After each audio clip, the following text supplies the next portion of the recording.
So, how not to be that guy while hiking through life. And I'm Ben, and this is my presentation.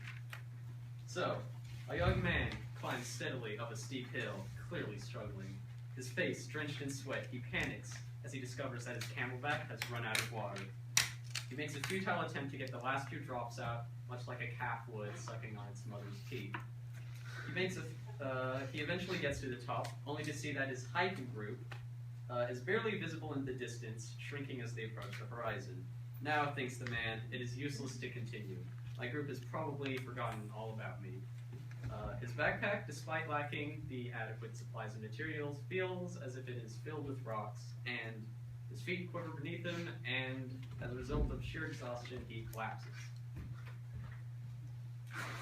So, anyone who's hiked can tell you that there's always one person who lags behind everyone else, who drags the whole team down, who's a complete failure. So sometimes they're irresponsible, unprepared, or inexperienced, and it's the kind of person who, thought it would be a breeze, but who struggles due to his lacking the equipment or supplies to complete the journey efficiently. So that's this guy right here, crying beanie dude. So other times, a straggler could be, a somewhat overweight kind of guy. Okay. Somewhat overweight guy, perhaps the father of another member. In denial of his aging and deteriorating body, he exerts all of his energy in the first few minutes, and in no time he becomes spent and exhausted. He begins to wheeze, and he ends up needing to stop every few feet. So, these are examples of what every hiker tries not to be, but unfortunately a lot of people slip into one or the other category.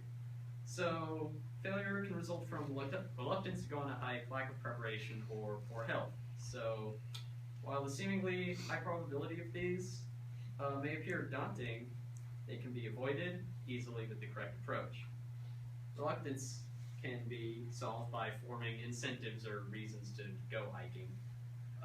So you got to plan out the positives, or possible positive outcomes, and your ones that will benefit you, and you compare those to anything bad that might happen. So usually you're going to find that there's going to be a lot more good reasons to go hiking than bad reasons. So the negatives are certainly going to be trivial, and ultimately you may conclude that laziness underlies your reluctancy. Again, this is easy to overcome, as your more motivated hiking group will no doubt encourage you. So, lack of preparation is a bit more difficult to avoid because avoiding it requires knowledge of what you need to bring. So you need to prepare what you need to do to prepare. Experience and research are the key to solving this. Going on many hiking and backpacking trips will teach you what is necessary to prepare for these outings, and depending on your role in your group, you may be tasked with carrying food or carrying cooking materials or extra clothes, whatever. But especially if you plan on camping, you're definitely going to need tent, sleeping bag, and maybe even water filtration as well. So the one thing you need to keep in mind though, you gotta make sure you have all the necessary stuff, but try to pack as lightly as possible because a heavy load will weigh you down, you'll lose stamina, and you'll fall behind. So, the last and most difficult obstacle is poor health. That old guy is not very healthy. So you could be overweight, have asthma, suffer from a handicapping illness, any sort of thing like that. And many people burdened with these disabilities, hiking is not going to be a good option for them if they can't. But being overweight, curable with diet and exercise in most cases,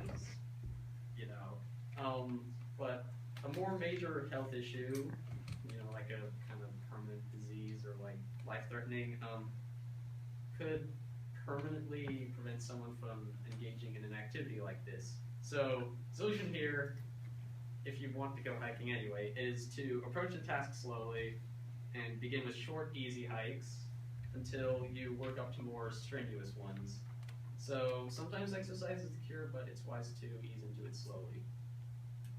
So, Experiencing the outdoors is captivating. The enveloping presence of nature seems to heighten a person's senses. The buzzing of insects, sunlight dancing in the trees or glittering through the droplets of rain on leaves overhead, the earthy smell of rain-drenched soil, the sound of creatures scurrying through the grass, and the chirp of unseen birds, they all enlighten and uplift us.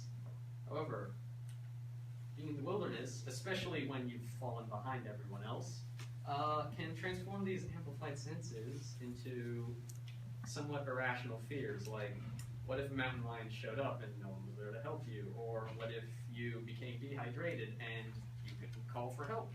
So, these events are certainly possible, but they're really unlikely.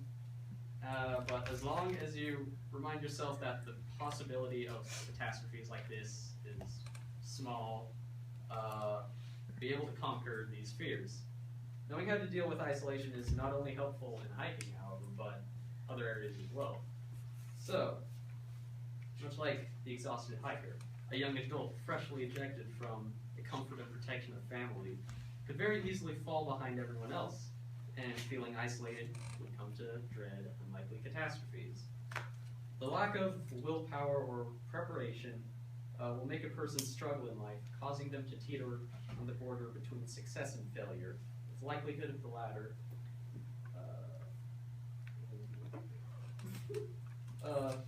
drastically increasing with each moment of panic. Remain confident in your abilities to survive and deal with challenges, and you will pull through. With enough motivation and proper planning, you will be guaranteed to succeed no matter where you hike in life. Thank you.